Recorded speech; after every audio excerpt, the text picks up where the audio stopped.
Tonight, the Maine Public Utilities Commission is holding a hearing for people to share their thoughts about a new proposal from Central Maine Power to raise rates. CMP says this is part of its 5-year plan to stabilize the grid. News Center Maine's Raya Wooten joins us live from outside of that hearing in Freeport. Hi there, Raya. Hey, Chris. So this 5-year spending plan that the CMP is proposing would create $400 million in revenue for the utilities company, but it would also increase rate costs for CMP customers. And there's quite a bit of people who stand against this. In fact, when people come to this hearing today, what they'll first see is many signs, those signs saying Maine can't afford it, no CMP rate hike. They'll also see some signs that say stop CMP hike ripoff, and then they'll also see CMP rate hike equals corporate greed. Now, I have Kathleen here. She's from an organization called Third Act. It's a group of seniors who are climate activists. Kathleen, what are your thoughts here? What are your thoughts about these proposed rate hikes? So my thoughts about these proposed rate hikes have a lot to do with my neighbors.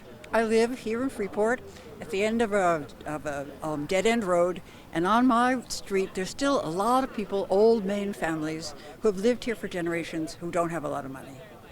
And they're going to be seriously hurt by this rate hike. They're not going to be able to buy food. They're probably not going to be able to pay for heat.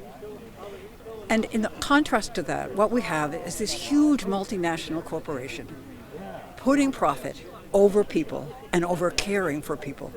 And I'm tired of the rich getting richer and the poor getting poorer. I'm tired of corporate greed. I'm tired of multinational corporate executives with their big yachts and their private islands. I'm tired of that. And I think our country is tired of that. We're tired and we're ready to support and help the people who can't help themselves as much. And we need to put limits on large corporations like this and we need to see how they're going to spend this money. Are they really going to spend it on? We do need to. Oh, you can edit that. Yeah, we do desperately. We certainly need to upgrade our grid. We certainly need to make it really strong for storms, in order to be able to support all the electricity we're using. But we don't need to do it by taking advantage of the poor. You will hear many stories like that today at this public hearing during the public comment section. So let's talk a little bit about what CMP says that these rate increases would likely do. So what they are hoping to do is they're wanting to add some taller utility poles, replace bare utility lines with covered tree wires, and bring some new advanced equipment to the grid. But they say they need to make those improvements on a larger scale. Those are some things that they've already done. They're hoping to add 2,500 smart devices onto steel pole lines. They say these devices could restore power for some 400,000 customers remotely during outages caused by storms. They also say when we're hit with these damaging storms that we've seen in the last 2 years, they have to contract workers to make repairs, which is costly. They want to move some of that work in-house and hire 400 employees, including line workers. CMP spokesperson says customers have already been paying for more storm cost.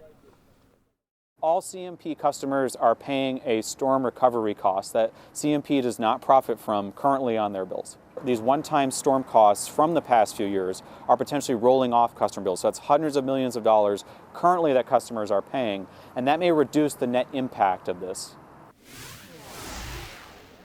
Now, what the CMP spokesperson explains is that those storm costs that customers are already seeing, that those would likely roll off, and these proposed new increases to CMP customers' bills would kind of be a replacement of those storm costs that customers are already seeing. It is estimated that the average CMP customer's bill would likely increase around $420 per year. Chris, I'm going to toss it back to you in the studio. Raya Wooten live in Freeport tonight. We'll have more on this story after that public hearing on our News Center Maine Prime at 9 newscast, as well as our News Center Maine at 11 on TV. Raya, thank you.